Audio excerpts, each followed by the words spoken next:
taking one last deep breath, trying to brace my body as much as I could. This was an incredibly stressful technique to use. I rushed forward.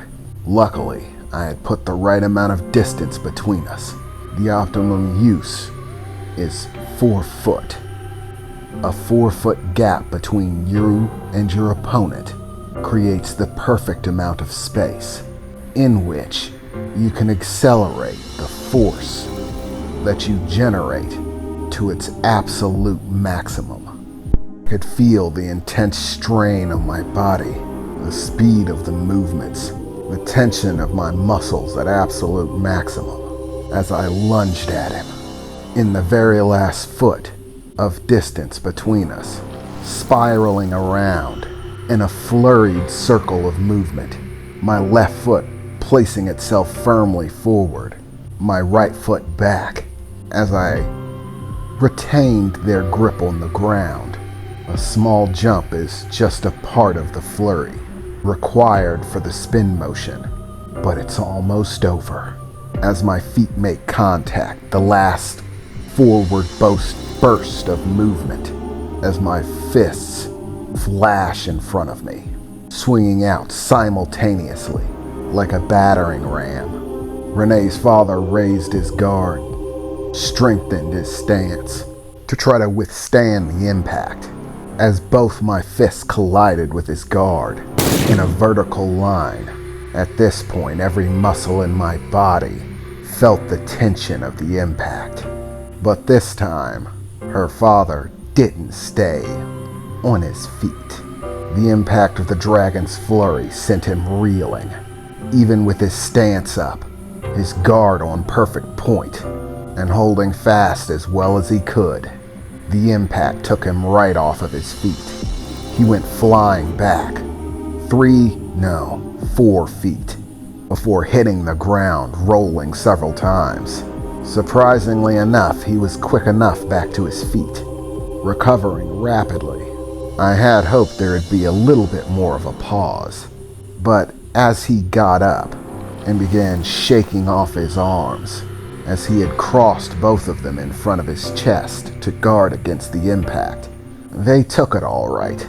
But, judging by the way he was trying to shake them off, beginning to flex his fingers and shake his arms wildly, with a grimace on his face, I could tell that he was definitely feeling it.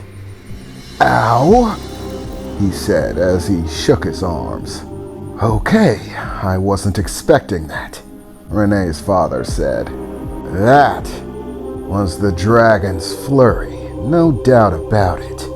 That's a forbidden technique, young man," he said, still gripping his hands on and off, but trying to widen his stance and get prepared in case I decided to make a sudden attack.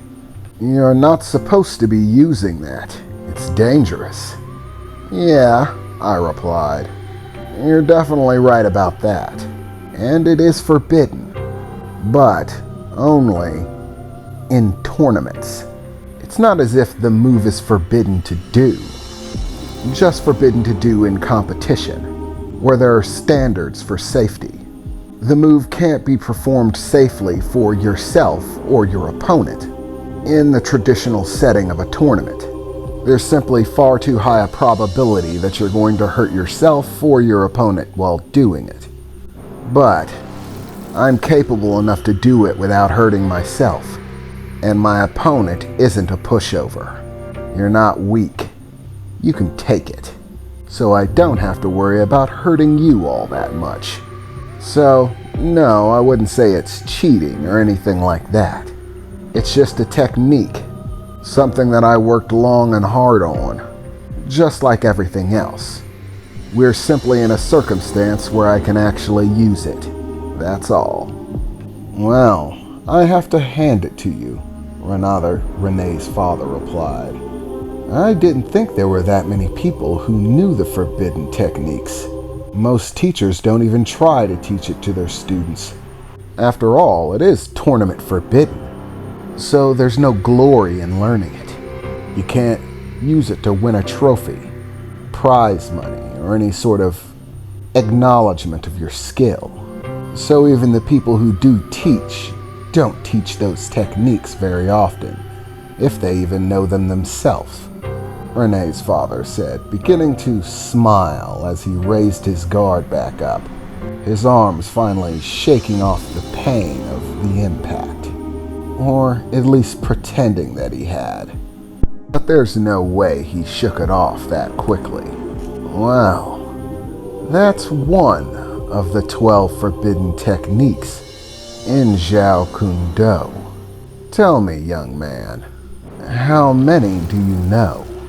He said, his fists beginning to tightly clench as he regained his composure and that stare down of his. Well, my teacher was directly trained by Zhao himself and taught all of the forbidden techniques. And after I basically mastered all of the other techniques and still wasn't satisfied, he went ahead and taught them to me. But I did have to put a great deal of pressure on him for it. So have you mastered them all? He replied. They are quite tricky. I smiled back at him. Yeah, actually I have. Still have a little bit of trouble with number 8 though. Doing it tends to leave me fairly sore, but it is the most stressful of the 12. It's the one that outputs the most damage, but it also has the most backlash, pushing beyond the physical limits, trading an increased amount of damage to your opponent in exchange for damaging you. So even though I know number 8, I try to avoid it. Alright then, Renee's father replied. So, you've got the skill. At least in theory. So how about you get right down to it? Let's see if you've truly mastered those techniques. Fine then, I replied, as I spread my legs, taking the widest possible stance, arcing my arms outward in a circle, a disconnected one, the left arm up, the right arm down, the back of my hands facing him. Second forbidden technique, Demon's Whirlwind, I said as I rushed towards him. As I cleared the distance, getting in close, I started the whirlwind. The Demon's Whirlwind is a specialized technique, just like all of the forbidden techniques in Zhao Kun Do. In martial arts, balance is everything.